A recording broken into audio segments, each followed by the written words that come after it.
Magandang araw po. 5 years na po akong ito sa mata ko na parang may nakaharang sa mata ko. Pina-check up ko po. Ang nakita ay parang putla na daw po ang ugat. Ngayon po, masakit ang likod ng ulo ko. Minsan nawawala naman. Pero bumabalik. Kaya anong gawin ko? Ang na-diagnose po nila ay optic nerve daw po ito. Sabi, punta ako sa neuro-ophthalmologist para pa-check up, para magpatingin. So, ano po ba ang dapat ko rin gawin dito? Ito po ang topic natin tungkol sa optic nerve-related problem na may humaharang sa mata tapos sumasakit yung mata niya. Mahalaga, tulad ng sabi ng doktor, sundin mo yung kanyang payo, pumunta ka sa neuro-ophthalmologist kung nararamdaman mo ang sakit ng likod ng ulo mo. May issue talaga yan sa optic nerve. Dapat magpatingin ka para mabigyan agad ng tamang solusyon. Ang mga sintomas na sinabi mo ay na parang may nakaharang sa mata mo, maring indikasyon nito may ibang problema sa mata.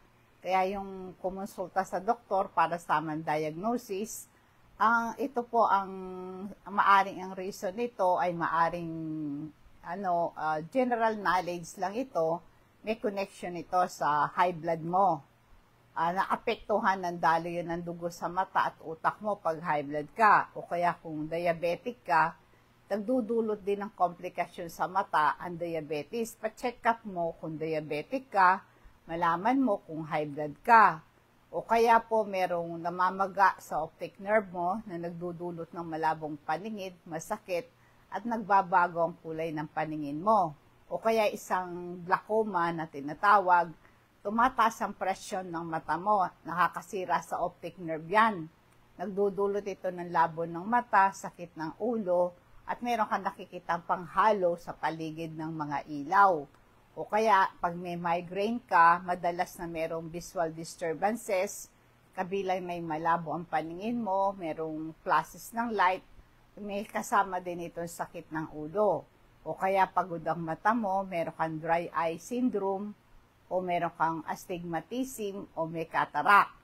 Napakahalaga ang tamang diagnosis ng doktor para magsagawa siya ng tamang pagsusuri para matukoy ang pinagsisimulan ng simptoma mo at mabigyan ka ng tamang gamot. Kaya naintindihan ko ang pag-alala mo tungkol sa mata at ulo mo, nagkakaroon ka ng pakiramdaman, may nakaharang dyan, tapos huwag mong baliwalain yan. Sabi mo, mag-take po kayo ng vitamin C at Super B complex, mahalaga yan sa mata mo. Ito'y tumutulong para palakasin yung nerve mo, yung mga ugat sa mata mo, at saka pampalakas din yan ng immune system, protektado ka sa yung mga free radical. Tumutulong din ito para makasipsip ng iron mula sa pagkain mo, makaproduce sila ng collagen para suportahan isang uri ng protina ito para lumusog ang connective tissue sa mata mo.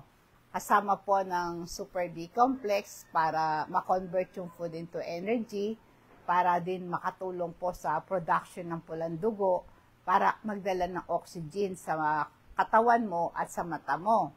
Nakakaambag po ito sa lusog ng iyong balat, buhok at mata. Kaya gawin mo yan. No? Habang naghihintay ka sa resulta ng test mo, kailangan meron ka sapat na tulog.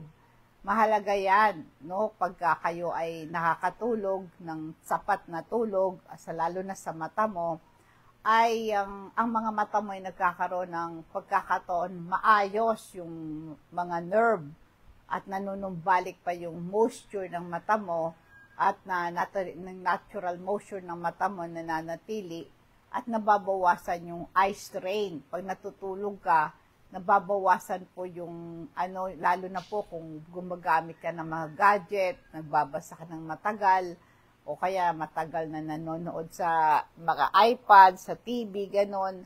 Kaya pagka ikaw ay nakakatulog, ng sapat na tulog, gumaganda ang flow ng dugo sa mata mo, napapanatili ang kalusugan ng mata mo. Iwasan mo rin yung kinukuskus mo yung mata mo, pwedeng mag-cause ng infection yan. Kaya dapat pwedeng kumalat yung bacteria, nakatutok sa cellphone nyo, nakatutok sa iPad nyo, o nakatutok sa TV. iwasan nyo po yan. Ano ho, kakalat pa yung mga at saka ano to, nagdudulot pa ng infection yan pag kinukuskus mo. At saka pwedeng masira yung cornea. Ito yung transparent na bahagi ng mata mo, nagpuprotekta sa lente ng mata. Kasi ang pagkuskus ng mata, nagagasgas sa ibang sa cornea mo. Kaya pagka ang pagkuskus sa mata, nagpapataas ng pressure sa loob ng mata mo. At magpapalala ito sa kondisyon ng kung may glaucoma ka at pwedeng mamagayan, no? Kaya pagka makati ang mata mo, iwasan mo yung galawin mo siya. Paalala po sa lecithin. Ito po ay nakakabuti sa ating memorya, mas iwasan ang panganib sa Alzheimer disease at pagiging makalimutin. Ito po ay maganda sa ating pag-iisip, protektado sa selula ng utak ng mata, no? Magagamot ang sakit sa utak like dementia and Parkinson disease. Available yan po sa Patnubay. Kung nais nyo po magpa-deliver niyan, i-check nyo lang ako, no, sa aking Facebook page. Pwede kang mag-apply ng malamig na tuwalya o based bimpo, no? Lalo na kung may pamamaga at sakit ng mata mo. Mag-apply ka lang ng malamig na compress, isang paraan para mawala ang sakit ng mata mo. Yung malamig na tuwalya, malamig na compress, ito isang malinis na washcloth o binasa malamig na tubig para ito po ay makatulong para guminhawa ang mata mo. Kasi yung ilagay mo yan pag nakapikit ang mata mo. Kayaan mo yung compress na yan mga 15 to 20 minutes. Ulitin mo kung kinakailangan ilang beses sa isang araw. Binabawasan po ng cold compress ang pamamaga ng mata, gaganda ang dalaw yan ng dugo, nababawasan ng iritasyon. Ang malamig, ito ay malaking tulong sa mga nerve ending, nakakalis ito ng sakit. At ito po ay makakatulong pampaginhawa po ng mga mata at nakakalis din ito ng sakit ng ulo, no? Siguraduhin nyo po malinis yung compress na ipinatong nyo sa mata nyo. Kaya iwasan na magkaroon ng sugat sa mata, mag-apply ka ng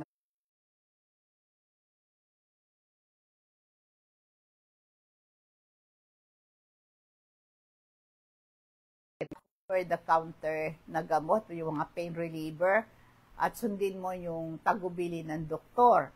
Kasi pag masakit ang ulo mo, masakit ang mata mo, kailangan mo talaga ng pain reliever. Pero huwag ka basta iinom ng gamot na hindi nireseta ng gamot, ay ng doktor. Meron tayo pong crystal oil, ito ay concentrated na plant extract. Maraming benepisyo ito. Pag masakit ang ulo mo, hiyaplas mo, massage mo sa batok mo, ito pong pampaginhawa ito ng sakit at pamamaga. Giginhawa yung sakit dulot ng arthritis, pananakit ng kalamnan, sakit ng ulo. Yung aroma, yung amoy ng crystal oil, nakakatulong para pampatulog. Nakakalis ito ng bara ng ilong, makakahinga ka, nawawala yung paninikip ng dibdib mo. Kung ikaw ay kinakabagan, sinisikmura, maraming hangin sa tiyan, masakit ang tiyan mo, ito'y para pang-control ng pagsusuka, ihaplas mo lang yan sa sikmura mo. Pangontra yan sa lamok. Hindi gusto ng lamok yung amoy niyan, itataboy niyan. Tapos kapag kinagat ka para mawalang kate, haplasan mo ng crystal oil. Isa rin pong isang herbal natin, yung activated charcoal. Ito po ay itim na pulbos. Makukuha yan sa materyales tulad ng kahoy, baon ng niyog. Ito'y ginagamit na as a medisina. Ito po'y mayroong antibacterial properties, pumapatay ng ilang uri ng bakterya sa bituka. Pampabawas ito ng pamamaga. Nakakatulong ito sa mga yung po bang nalason, na food poison ka. Tapos ikaw ay na-overdose sa gamot. At saka yung pag-control po ito sa hangover. Ito rin po yung nakakatulong sa pag-control ng pagtatae o diarrhea. Giginhawa ka sa kabag mo dahil sinisip-sip ng activated charcoal yung lason sa bituka. Kaya nababawasan yung bloating. Pambabaho mo ng hininga kasi activated charcoal, sumisip lang ng bacteria at toxin sa bibig mo, nakakatulong para mawala ang bad breath, no? Malaking tulong ito. Ngayon, sa tungkol po sa mata mo, pwede kang magpa-prescribe ng salamin na siguraduhin mo na ito'y match sa mata mo para mawala sakit ng ulo mo. Mahalaga, sundin mo kung ano yung prescription ng doktor. Kasi pagka meron kang prescription na glasses, ay ito po para maitama ang problema ng paningin mo, para magbigay sa'yo ng malinaw na paningin, at maiwasan mo yung eye strain, mapagod ang mata mo. Mabawasan po yung hindi, para makakita ka ng malinaw.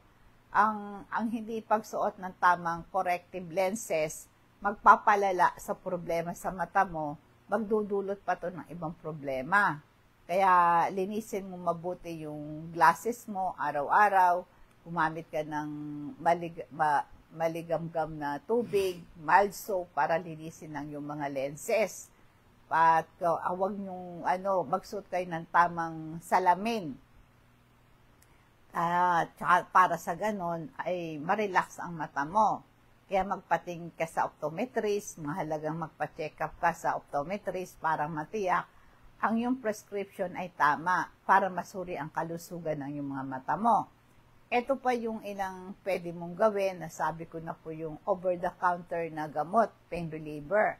At alamin mo rin po ng mga side effect na gamot na ibibigay sa'yo, no? Kaya wag ka, ano man ang rene-recommendang doses, tamang pag-inom, sundin mo. Kaya check up pa sa doktor, baka meron ka pang mga underlying medical condition, para sa ganon, bago ka uminom ng over-the-counter pain reliever, pa-check up ka po na baka meron kang ibang problema. Ang mga madalas kasing paggamit ng pain reliever, nagre-rebound yan, pwedeng mag-cause ng headache, no? Kaya yung mga paracetamol, ito isang mild pain reliever, karaniwang ginagamit sa sakit ng ulo. O kaya yung mga anti-inflammatory drugs, ibuprofen, maaaring makabawas din ng sakit ng ulo yan, no? Malaking tulong po yan.